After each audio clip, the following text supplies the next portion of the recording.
The latest borrowing figures have sent shockwaves through Westminster, and the markets are like, Britain's finances are in a perilous state, and the numbers now confirm it. With the autumn budget only weeks away, the Chancellor faces a brutal reality. She can't borrow much more without breaking her own fiscal rules, yet can't cut spending without deep political pain. UK government borrowing in September hit the highest level for the month in 5 years, official figures show, highlighting the challenges facing the Chancellor ahead of next month's budget. Borrowing.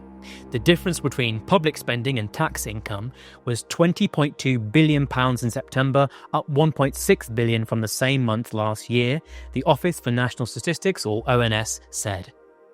That figure alone should make headlines. £20.2 billion borrowed in just 1 month. It's the highest September figure in 5 years, and if you remove the pandemic years, when the government had no choice but to spend to save the economy, this then becomes the highest September borrowing on record during normal economic times. This is not a number that can be shrugged off. It's a flashing red warning light for the health of the UK economy. On the surface, these appear to be ordinary times, especially when contrasted with the peak of the pandemic in 2020. That's not the full story. The UK is still dealing with the ripple effects of the pandemic, the ongoing war in Ukraine, and a stubborn cost of living crisis. These pressures have kept the economy weak and spending high. On top of that, Rachel Reeves took over a Treasury already in deep trouble, weighed down by huge existing debts and years of slow growth. From her first day in office, her options were limited. Calling her inheritance anything less than disastrous would be disingenuous. She took charge of a Treasury already burdened by debt, weak growth, and years of financial strain. Yet, while the inheritance was dire, the government's own choices have exacerbated the situation. Decisions such as raising employer national insurance contributions, while potentially fiscally logical on paper, have placed a direct burden on businesses at the worst possible time, stifling the very investment and hiring the country desperately needs for growth. Borrowing in the financial year to September 2025 was £99.8 billion. This was £11.5 billion, or 13.1%, more than in the same 6-month period of 2024 and the second highest April to September borrowing since monthly records began in 1993, after that of 2020. That means the UK government is borrowing 13% more than last year, even though the economy has technically stabilised. It's now the second highest borrowing rate since records began in 1993, second only to the year of the pandemic. This shows the sheer scale of Britain's fiscal strain. The UK's finances are stretched to breaking point, not because of an external shock, but because of structural weaknesses, high interest costs, stagnant productivity, and relentless spending demands. Now, let's talk about the national debt. The total stands at £2.92 trillion, and it's expected to hit £3 trillion by mid-2026. Think about that number for a moment. £3 trillion, that's more than the entire economic output of the UK for a full year. In other words, the government owes more than the country produces annually. And when interest rates are high, that mountain of debt becomes even heavier. Over the last 2 years, interest rates have risen sharply as the Bank of England battles inflation. But that fight comes at a cost. Every percentage point increase in interest rates adds billions to the government's annual debt payments. It's like having a giant mortgage on the entire nation, and every time the rates rises, the monthly payment goes up. The Treasury is now spending tens of billions of pounds a year purely on interest payments. Not to pay down the debt, but simply to service it. In other words, the debt itself isn't shrinking, it's just becoming more expensive to maintain. Every pound spent on interest is a pound that can't go towards public services. investment, or tax relief. This is the fiscal trap Britain now finds itself in. Record borrowing costs without any reduction in the underlying mountain of debt. This isn't just accounting talk, it affects everyone. Every pound spent on servicing old debt is a pound not spent on hospitals, schools, or social care. It limits what the government can do, forcing it to either raise taxes or cut spending. And since the UK's fiscal rules require debt to fall as a share of GDP, Rachel Reeves has little room to manoeuvre. The OBR, the government's official forecaster, is already warning that the fiscal outlook leaves tiny headroom for new spending. In short, Britain's cupboard is bare. And yet, the economic growth that's supposed to help fix this problem is almost non-existent.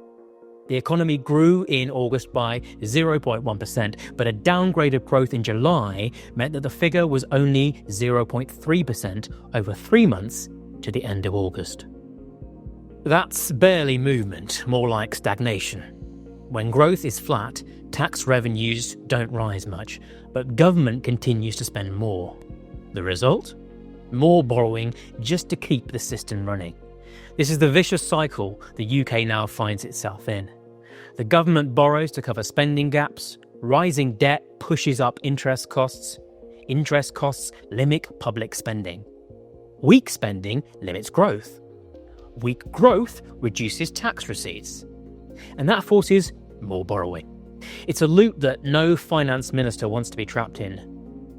But Britain is right in there.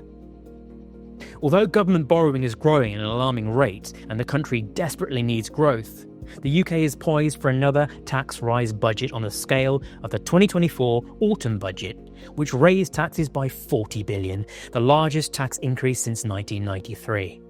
Now, on November 26th, Britain is set to face another round of tax hikes of a similar magnitude. These additional tax burdens are expected to further slow down the fragile recovery and suppress the very growth the country needs to escape its fiscal trap.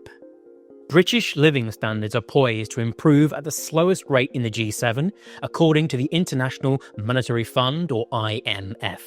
In a blow to Sir Keir Starmer's pledge to raise living standards across the UK, the IMF warned that a higher inflation and a weak economy meant real growth per person would be just 0.5% in 2026. That compares with 1.8% in the US and 1.2% in Japan. The Eurozone will also outpace Britain with growth in GDP per head of 0.9%. This paints a bleak picture. The UK is entering another high-tax era while already struggling with stagnation and weak productivity. The IMF forecast underscores the deep challenge ahead. The UK is not just growing slowly, it is falling behind its peers. When taxes rise faster than incomes, disposable income shrinks, businesses hesitate to invest, and consumers cut back. The result is a cycle that further depresses growth, and one that becomes increasingly difficult to escape. What makes matters worse is that the welfare bill and government spending show no sign of being brought under control. Take, for instance, just one aspect of this problem. Universal credit claimants reached a record 8 million in July 2025, marking the highest level since the benefit's introduction in 2013.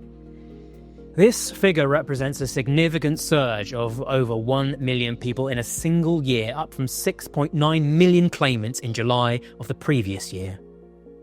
The steep rise was almost entirely driven by an increase of 1 million people not required to work, bringing that category to 3.7 million claimants. That statistic should alarm policymakers. 1 million additional claimants in a single year is not a minor fluctuation, it's a seismic shift. And the troubling part isn't just the increase in numbers, but the composition of that increase. The fact that over 1 million additional people have been added to the category not required to work signals a structural change in the economy. It reflects a growing portion of the population who are long-term sick, disabled, or otherwise economically inactive.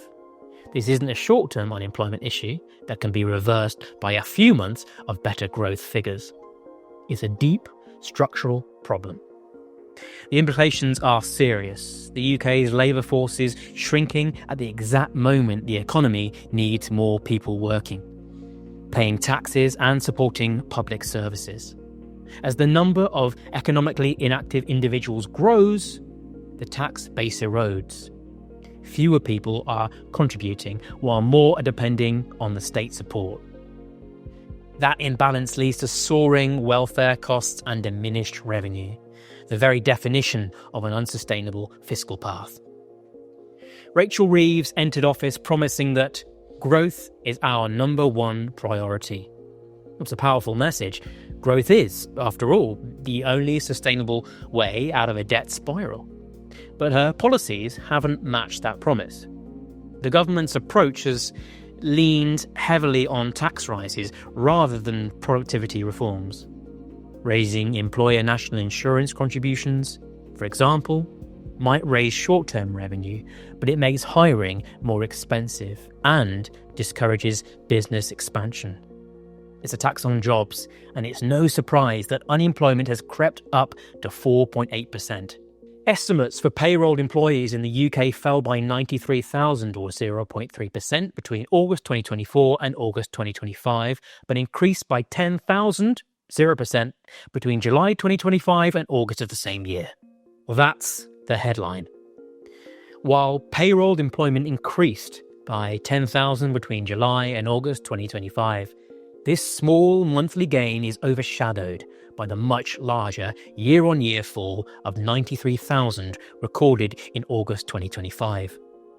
That may sound small in percentage terms, just 0.3%, but in real terms it means tens of thousands of people who were on company payrolls last summer aren't today. That's the equivalent of wiping out all the jobs in a medium-sized city like Bath or Chester. And the data doesn't exist in isolation. It fits into a broader picture of declining confidence and weakening sentiment among businesses. The Institute of Directors' latest survey reveals just how deep the pessimism runs. Business confidence falls to a new record low.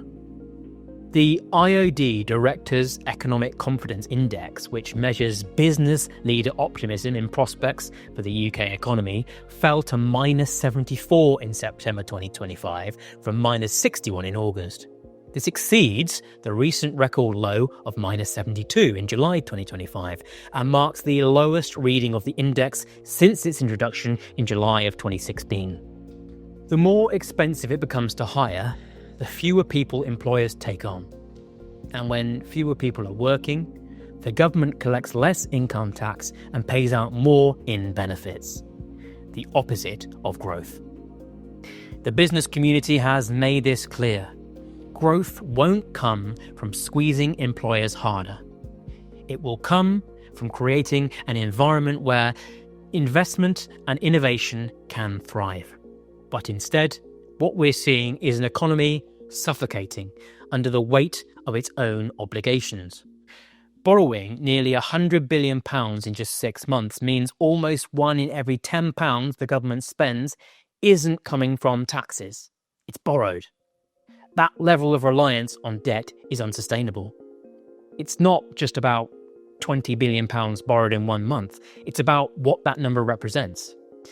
A government trapped between weak growth, high interest costs, ever-rising spending costs, and shrinking fiscal space. Unless something changes, unless genuine pro-growth, productivity-boosting measures are put in place, the UK's finances will continue to deteriorate. And here's the bottom line. Britain's economic challenge isn't just about numbers on a spreadsheet. It's about choices. Every decision the government makes, whether to raise taxes, borrow more, or spend less, affects jobs, investment, and living standards. The borrowing spree may keep the system afloat for now, but it comes at a cost, one that future generations will have to pay. Unless real growth returns soon, how long do you think Britain can keep borrowing like this before something breaks? Let us know your thoughts in the comments below. Thanks for watching.